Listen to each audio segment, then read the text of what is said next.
Halo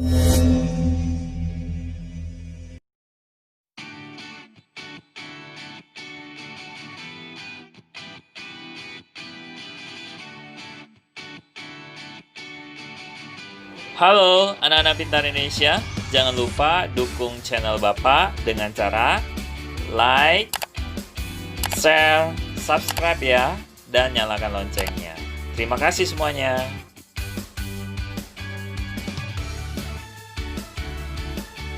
Halo anak-anak pintar Indonesia, anak-anak kelas 6. Wah, hari ini semuanya tampak ceria sekali. Jumpa kembali dengan Bapak dalam pembelajaran tematik kelas 6, tema 5. Nah, hari ini kita akan belajar subtema 1 dari pembelajaran 3 dan 4. Mari kita mulai pembelajaran hari ini dengan semangat dan hati yang bahagia. Oke, anak-anak kelas 6, hari ini kita akan mulai dengan pembelajaran 3. Di sana ada Siti. Siti berkata kepada kita semuanya, yaitu di arena pameran negara-negara ASEAN terdapat beberapa usaha kecil yang menjual cenderamata. Nah, salah satunya adalah cenderamata yang mempunyai bahan magnet. Mari kita belajar bersama dengan Siti. Nah, anak-anak kelas 6, perhatikan berbagai cenderamata yang terbuat dari bahan magnet berikut ini ya. Nah, apakah kalian pernah melihat atau membeli dari cenderamata yang terbuat dari magnet? Nah, ayo ceritakan. Nah, ini adalah cenderamata yang di belakangnya ada magnetnya ya, yang biasanya kita tempel di depan kulkas atau di pintu kulkas. Oke, kita lanjutkan pada buku cetak kalian halaman 27. Ya, di sana ada percobaan sifat-sifat magnet ya. Jadi kita melakukan percobaan dan mencari tahu sifat-sifat magnet ya. Nah, tujuannya adalah mengetahui dari sifat-sifat magnet, alat dan bahannya seperti sepasang magnet, peniti, penjepit kertas, pensil, pulpen dan kertas ya. Langkah-langkahnya yang pertama adalah dekatkan kutub yang sama dengan kedua magnet. Yang kedua, dekatkan kutub yang berbeda dari kedua magnet. Yang ketiga, dekatkan magnet dengan penjepit kertas. 4. Dekatkan magnet dengan kertas. 5. Dekatkan magnet dengan pensil. 6. Dekatkan magnet dengan peniti. 7. Dekatkan magnet dengan pulpen. 8. Letakkan satu magnet di atas kertas dan letakkan yang lainnya di bawah kertas, tepat di bawah magnet yang pertama ya. Lalu geser magnet di bagian bawah. Nah, setelah kita melakukan percobaan, kita mendapatkan hasil percobaannya ya. Jadi mendekatkan kutub yang sama dengan dari kedua magnet ya, hasilnya tidak menempel ya. Mendekatkan kutub yang berbeda dari kedua magnet, hasilnya saling menempel ya. Mendekatkan magnet dengan penjepit kertas, menempel ya. Mendekatkan magnet dengan kertas, tidak menempel. Mendekatkan magnet dengan pensil juga tidak menempel. Mendekatkan magnet dengan peniti bisa menempel ya. Mendekatkan magnet dengan pena tidak menempel. Mendekatkan kedua magnet di antara selembar kertas saling menempel karena medianya tipis ya Mas ya. Nah, jadi kesimpulannya ya. Jadi magnet memiliki beberapa sifat antara lain. Yang pertama adalah memiliki gaya tarik, kedua memiliki dua buah kutub yaitu kutub utara dan selatan. Yang ketiga, kutub senama tolak-menolak, terjadi tolak-menolak kalau kutubnya senama ya. Lalu keempat, kutub yang tidak senama bisa terjadi tarik-menarik. Yang kelima, memiliki gaya yang dapat menembus benda-benda tertentu. Dan yang terakhir, yang keenam, magnet dapat menarik benda-benda tertentu ya. Kesimpulannya, jadi magnet dapat menempel dengan magnet lain yang berlainan kutub. Yang kedua, magnet dapat menarik benda-benda logam. Yang ketiga, magnet dapat menembus medium yang tipis. Oke, selanjutnya di sana kita nampak Siti lagi ya. Nah, Siti bertanya kali ini ya. Tahukah kamu bahwa di arena pameran negara-negara ASEAN dibuka kesempatan untuk bergabung dengan klub sahabat pena antar negara? Nah, untuk menjadi anggota, kamu harus mengisi formulir pendaftaran. Nah, jadi ini ya. Jadi Edo sangat tertarik untuk melakukan koresponden dengan teman-teman dari berbagai negara yang ada di ASEAN. Nah, untuk itu Edo ingin bergabung dengan klub sahabat pena siswa ASEAN. Nah, untuk menjadi anggota, Edo harus membaca petunjuk pengisian formulir dan kemudian mengisinya seperti di bawah ini ya. Petunjuknya yaitu isilah formulir menggunakan nama lengkap. Yang kedua, isilah formulir menggunakan huruf besar. Yang ketiga, tulislah alamat rumah secara lengkap dan mencantumkan kode pos. Yang keempat, tulislah alamat sekolah secara lengkap dengan menggunakan kode pos juga. Kelima, tulislah tujuan mengikuti klub. Dan yang terakhir, tanda tangan disertai dengan nama lengkap. Nah, di sampingnya ada Klub Sahabat Pena Siswa-siswi Negara ASEAN ya. Itu formulirnya. Oke, anak-anak kelas 6, selanjutnya pada halaman 29 sampai 30 kita diminta untuk menjawab pertanyaan. Nah, kita bahas bersama-sama dari nomor 1. Mengapa diperlukan petunjuk untuk mengisi formulir tertentu? Jawabannya sebagai petunjuk pengisian formulir bagi si pengisi formulir ya. Jadi harus ada petunjuknya supaya gampang mengisi formulir tersebut ya. Yang kedua, apa saja informasi penting yang perlu dituliskan di formulir pendaftaran?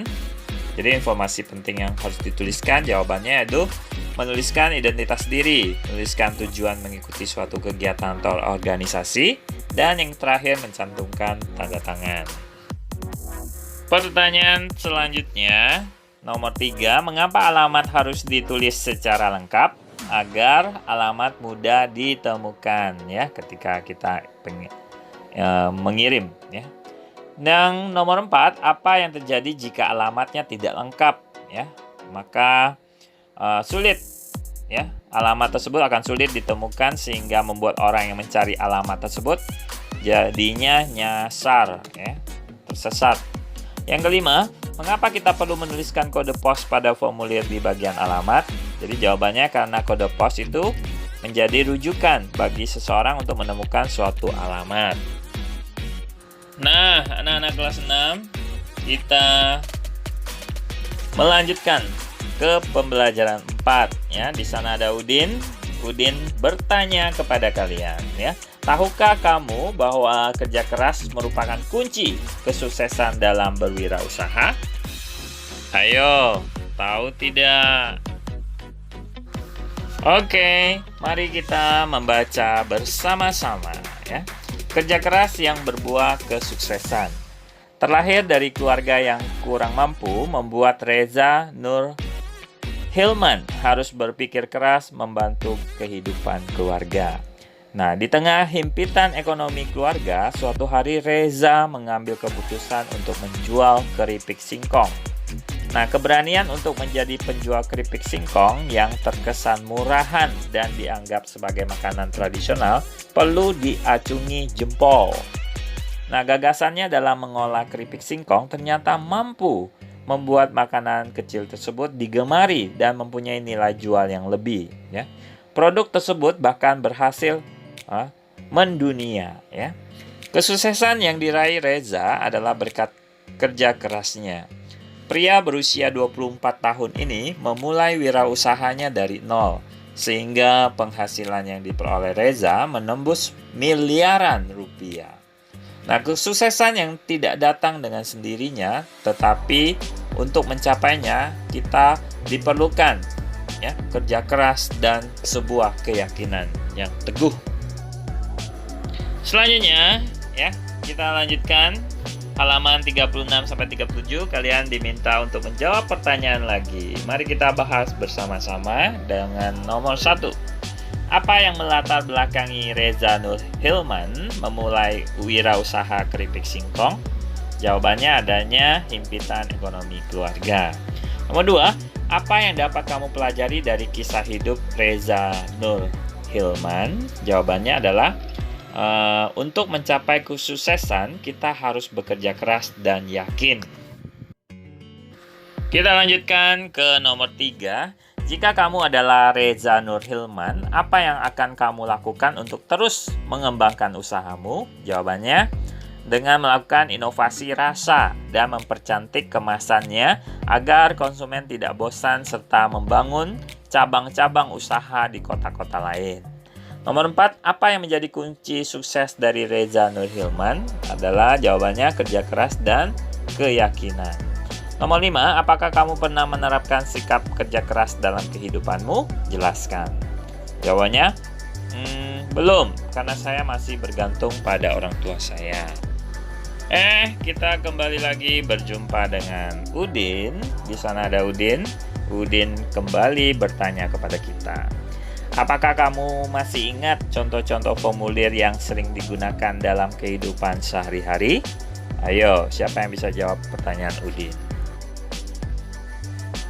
Oke, di halaman 44 dan 46 buku cetak kalian, di sana ada beberapa pertanyaan. Mari kita jawab bersama-sama.